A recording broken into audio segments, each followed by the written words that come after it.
Bonjour à toutes et à tous.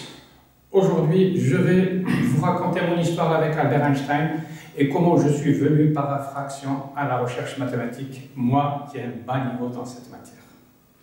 Je vais vous embarquer dans un univers plein de choses irrationnelles, mais qui m'ont permis quand même d'aboutir à des résultats exceptionnels en mathématiques. Je commence cette partie par ce cours qui s'adresse au grand public. On n'a pas besoin d'être connaisseur pour comprendre ce travail. Quand j'étais tout jeune au collège, je m'amusais à écrire les noms des savants que je connaissais à l'époque. Isaac Newton, René Descartes, Marie Curie, entre autres Albert Einstein. J'ai écrit Albert Einstein. Je prenais toujours un bout de papier et je m'amusais à écrire les noms de ces savants. J'étais au collège, donc à peu près 14 ans. Une fois, je remarque, j'écris Albert Einstein et j'écris mon nom, Arsène Aïtsadi.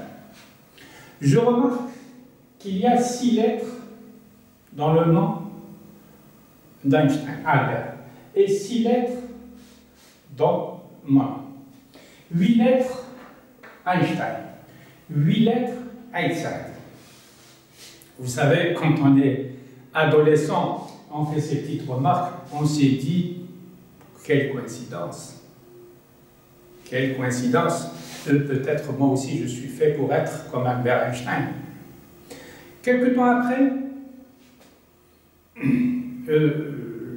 j'arrive à connaître la date du décès d'Albert Einstein.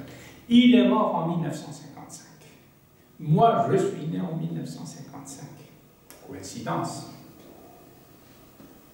Plus tard, je ne sais pas, plus tard, une semaine, 15 jours, un mois, 2 mois, je ne me souviens pas. J'arrive à connaître qu'il est mort le mois d'avril 1955. Et moi, je suis né le mois d'avril 1955. Quelle coïncidence!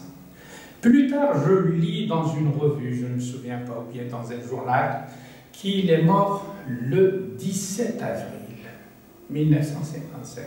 Et moi, je suis né le 17 avril 1955. Trop de coïncidences. Donc, je me suis dit, dans ma tête d'un jeune adolescent, avec toutes ces coïncidences, donc je suis né pour être un grand savant. Bien sûr, c'était un rêve d'enfant. Mais, tellement j'étais curieux par ces coïncidences, j'ai poussé ce raisonnement irrationnel, je pourrais dire peut-être à ses limites.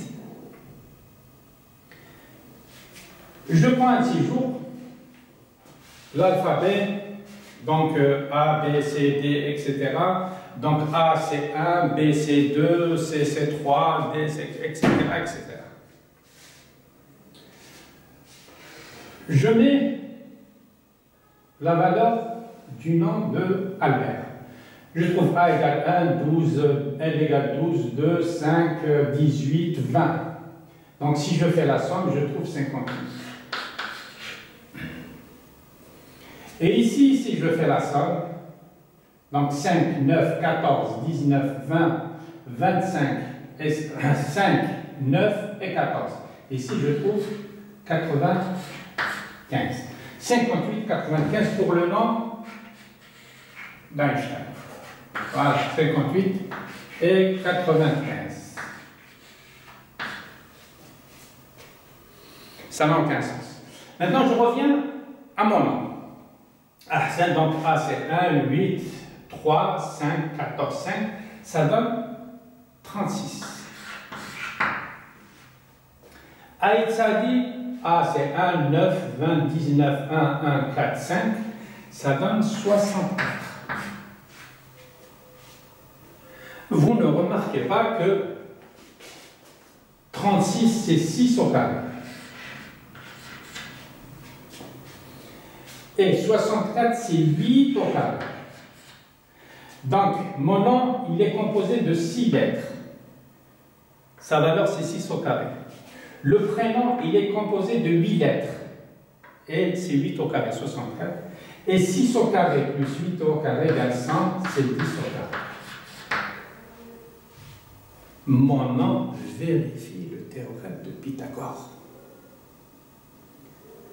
Imaginez-vous, à l'âge de 14 ans, 15 ans, vous faites une découverte comme ça. Vous trouvez que vous avez des coïncidences avec Albert Einstein et que votre nom vérifie le théorème de Pythagore. Et donc toutes ces coïncidences, donc on a 6, 6, 8, 8. Mort 1955, moi je suis né en 1955. Le mois d'avril, mois d'avril. 17 avril, 17 avril. J'étais vraiment fasciné par ces coïncidences. Mais quelques temps plus tard, je lis dans une autre revue qu'il est mort le 19 avril et non pas le 17 avril. J'étais quelque peu déçu. Vous savez, à l'époque, il n'y avait ni Internet, ni rien du tout. Donc, pour avoir une information, on peut l'avoir d'une revue, d'un journal, quelque chose comme ça. Donc, celui qui a écrit, il a dû faire une erreur. Le 19. Mais je me suis dit, on va garder ce 19. 17, 19. Moi, je suis né le 17. Lui, il est mort le 19. Donc, le jour, c'est pas méchant. Et je remarque que lui, il est né en 1879. 1879. Il est mort en 1955. Donc, il a vécu 76 ans. Et 76, c'est un multiple de 19. Égal à 4 fois 19. Et moi, mon an 1955 est un multiple de 17. C'est 17, je crois, fois 115, quelque chose comme ça. Donc, mon nom, il est multiple de 19. Lui, il a vécu, donc, 76, donc c'est un multiple de 19. Moi, c'est multiple de 17, lui, multiple de 19. Et, avec le temps, donc, je commence à essayer de décortiquer toutes ces informations. Je trouve que si je rajoute 1879 plus 1955, je vais trouver que ça, c'est égal 5 et 9, 14, 6 et 7, 13, 9 et 9, 18, 3, 38, 34, égal à 2 fois 19, 1917. Donc la somme de sa date de naissance, plus la somme de ma date de naissance, leur somme, c'est égal à 2 fois 1917. Et 1917, je retrouve le 19 et je retrouve le 17. Est-ce que c'est une coïncidence? Donc, j'ai constaté qu'il y avait assez de coïncidences, mais dans ma tête d'adolescent, c'est irrationnel bien sûr, mais je me suis dit, s'il y a toutes ces coïncidences, c'est que sûr et certain, je suis né pour être un mathématicien. Et je pousse encore le raisonnement. Qu'est-ce que je fais?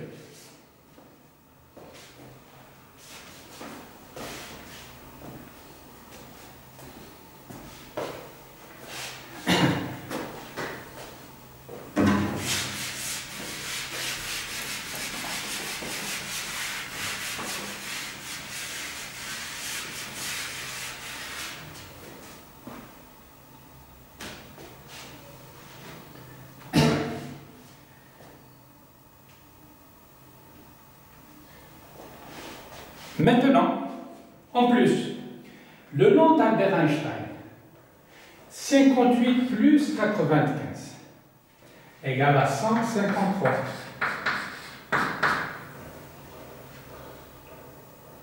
153 par rapport à 17, c'est 9 fois 17. Donc, son nom plus son prénom, c'est un multiple de 17. Et moi, je suis né un 17. Donc, le nombre 17. Maintenant, on va voir qu'est-ce qui va se passer avec le 17 et le 19. Vraiment, ça va être des nombres magiques. Je pousse le raisonnement encore à ses limites. Donc ici, moi je suis né le 17 avril 1955. Si je prends le mois d'avril, A c'est 1, V c'est 22, 18, ici 9, ici 12. Je vais trouver 62. 17, 1955. Si je fais la somme de ces nombres, je ne vais pas trouver un nombre 17, un multiple de 17. Donc je me suis dit, je dois chercher le jour où je suis né. Si le jour où je suis né, je fais la somme et je trouve un multiple de 17, c'est que vraiment ces coïncidences sont un petit peu bizarres. Je prends le calendrier perpétuel et je trouve que je suis né le dimanche. Dimanche 17 avril 1955. Le dimanche 4, 9, 13, 1, 14, 3, 8, ça donne 57. Si je fais la somme 57 plus 17 plus 62 plus 1955, je vais trouver un nombre multiple de 17.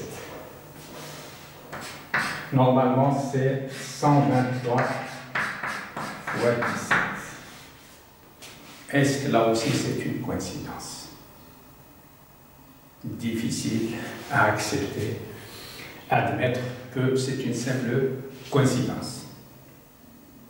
Je vais encore aller plus loin dans mon raisonnement.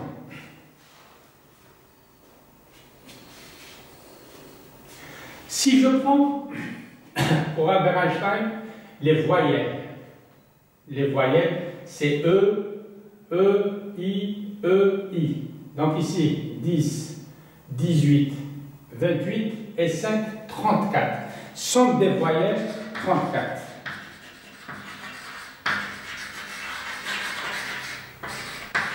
C'est 2 fois 17. Donc pour Albert Einstein, la somme de ces voyelles, c'est 2 fois 17. Donc automatiquement, la somme de ces constantes, c'est 7 fois 10, 17. Multiple de 17. Est-ce que c'est encore une autre coïncidence? Maintenant, si je prends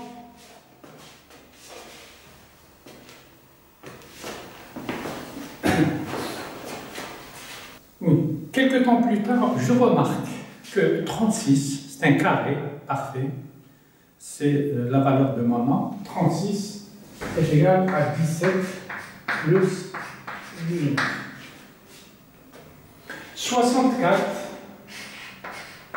j'ai trouvé que c'est égal à 102 moins 38. C'est-à-dire 102, c'est 4 fois 17 moins 2 fois 19. J'ai généralisé ce raisonnement à tous les carrés parfaits. Qu'est-ce que je retrouve? Je trouve que tous les carrés, 11 au carré, donc ça c'est 6 au carré, ça c'est 8 au carré, donc 11 au carré par exemple est égal à 6 fois 17 plus 19.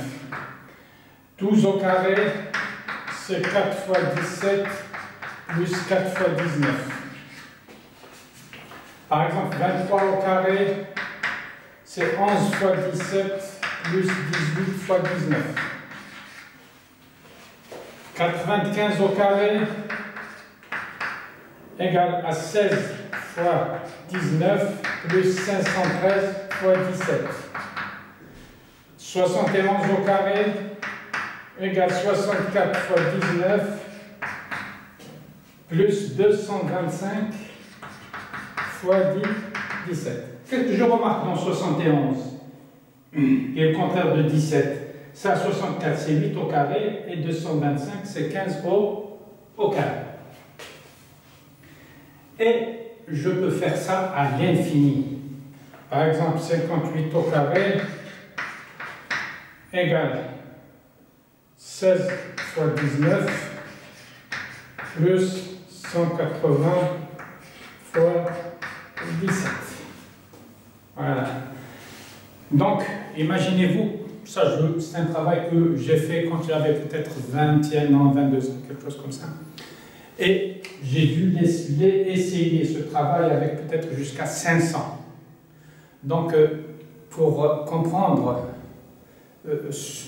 la souffrance d'un chercheur, essayez de prendre un nombre, quelconque, 125 au carré, essayez de trouver à quoi il est égal la valeur de quelque chose fois 19 plus quelque chose fois 17. Et je le faisais avec une toute petite calculatrice. Et je passais mes vacances juillet-août à faire ces calculs. Conjecturer, en quelque sorte. C'est-à-dire je dois essayer à tous les nombres, 80, 90, 100, 110, 111, etc. Mais je pense, je suis arrivé peut-être à 500, 600. Entre-temps, j'essaye 3250 au carré. Qu'est-ce que ça donne? Je trouve ça donne toujours, ça donne 17K plus 19 lambda. Est-ce que ça peut être une conjecture? Bien sûr, si c'était un des leurs, européen, américain, japonais, on aurait tout de suite reconnu la conjecture de Tati Patati sur place, avec tout le respect que je dois aux chercheurs. Parce qu'il n'y a pas quelqu'un qui connaît bien que moi les souffrances d'un chercheur. Moi, je parle entre guillemets des dictateurs de l'intelligence. Moi, je n'ai pas le droit de faire des découvertes. Je suis algérien, tout petit algérien, tiers-monde. Donc, la recherche, ce n'est pas pour moi, c'est pour les autres. Ça fait rien. Voilà. En plus,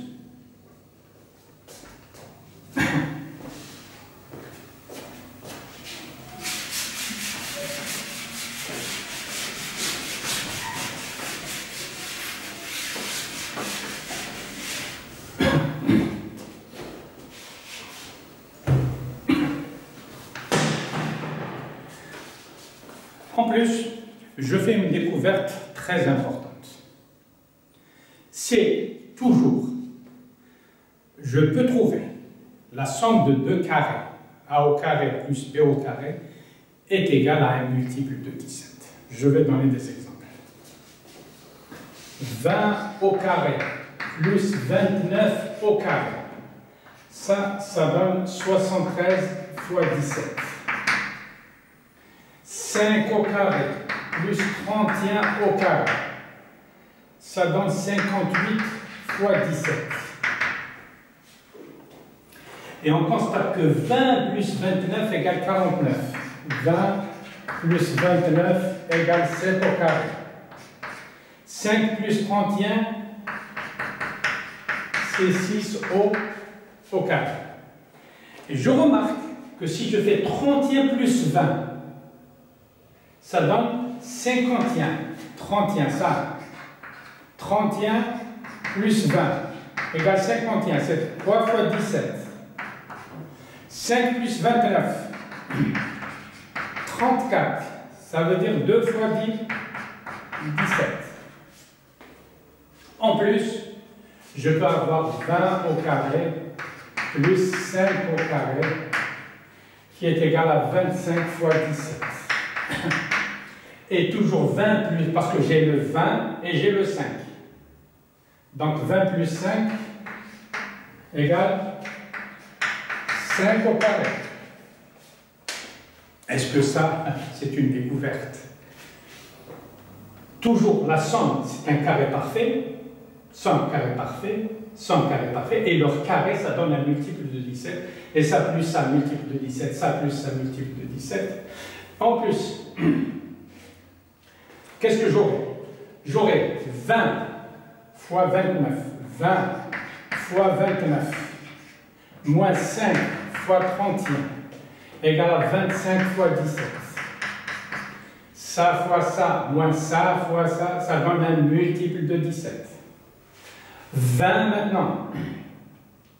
Si je croise 20 fois 31, moins 5, plus, pardon, 5 fois 29, ça donne 45 fois 17. Quand je croise, je fais plus. Et 29 fois 31, moins 5 fois 20, égale à 47 fois 17. C'est un multiple. Et je peux le faire. 20 fois 31, je fais ça avec ça. 20 fois 31, moins 5 fois 5, égale à 35 fois 17. Et 20 fois 20 fois 20, moins 29 fois 5, égale à 15 fois 17.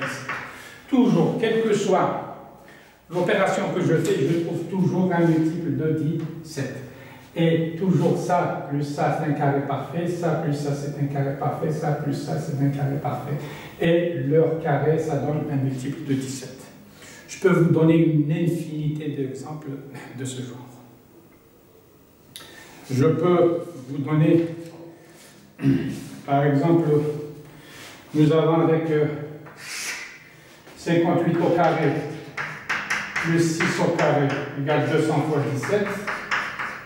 58 au carré plus 198 au carré égale 2504 fois 17. Et j'ai 6 au carré plus 10 au carré égale à 8 fois 17. 58 plus 6, 64, c'est 8 au carré. 58 plus 198, c'est 256, c'est 16 au carré. 6 plus 10, c'est 16, c'est 4 au carré. Et si je fais tous ces calculs, je vais trouver la même chose, un multiple de 17. Donc, mais des fois, quelquefois, par exemple, je peux prendre 29 au carré plus 71 au carré, je trouve 346 fois 17. 29 plus 71, c'est 100, c'est 10 au carré. Et 29 au carré plus 20 au carré égale à 73 fois 17. Dans ce cas, ce n'est pas la somme, c'est la différence. 71 moins 20 égale à 51, c'est 3 fois 10, 17. J'aurai toujours le multiple de 17. Et ça, toujours si c'était un des leurs, conjecture de tati patati. Avec toujours, je le redis, je le dis, je le redis, avec tout le respect que je dois à tous les chercheurs. Parce que les souffrances de la recherche, il n'y a pas quelqu'un qui les connaît plus que moi. J'ai passé des années, toute ma vie, toute ma jeunesse à faire ces petits calculs avec une toute petite calculatrice dans l'anonymat, solitaire. Et en fin de compte, la communauté internationale me méprise. Ça, bien sûr, ça pour moi c'est rien, c'est négligeable par rapport à ce que j'ai fait. Mais c'est des découvertes mathématiques, qu'on ne le veuille pas, d'une manière irrationnelle. Si vous ne l'acceptez pas, l'histoire me rétablira dans les droits. J'ai l'impression qu'on veut me signifier que je n'ai pas le droit de réfléchir. Écoutez, les mathématiques n'ont pas de frontières. La vérité éclatera tôt ou tard. Et ça sera une tache noire dans l'histoire des mathématiques que devront assumer ceux qui sont sur la sollicitation. J'ai commis un crime impardonnable dû à une erreur de jeunesse, qui est celui de réfléchir. Non satisfait de ce délit, j'en commets un autre, plus grave encore. C'est celui de faire de découvertes, de faire avancer la science, qui engendreront le développement de l'humanité tout entière. Cette tâche, ce n'est pas à Hassan El Sadi qu'elle revient, mais bien à d'autres. C'est un domaine réservé à qui de droit. Et sont pas nombreux ceux qui pourront s'y aventurer. Je reconnais solennellement ma faute. Je jure devant Dieu et l'histoire que je serai toujours hors la loi, que je réfléchirai toujours, advienne que pourra, et que je ne demanderai jamais le pardon ni la clémence pour ces délits abjects et monstrueux. Vive la recherche, bien à vous.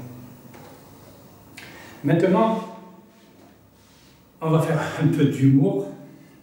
Un peu d'humour.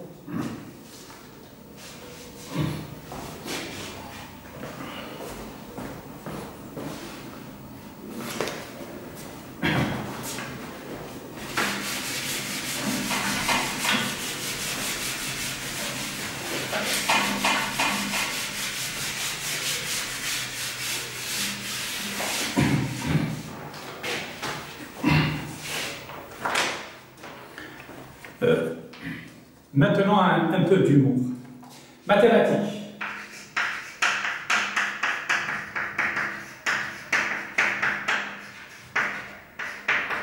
Avec S ou sans S. Mathématiques, 13, 1, 20, 8, 5, 13, etc. Tout ça, ça donne 133. C'est 19 fois 7. C'est un multiple de 19. Mon pays, c'est l'Algérie. Algérie.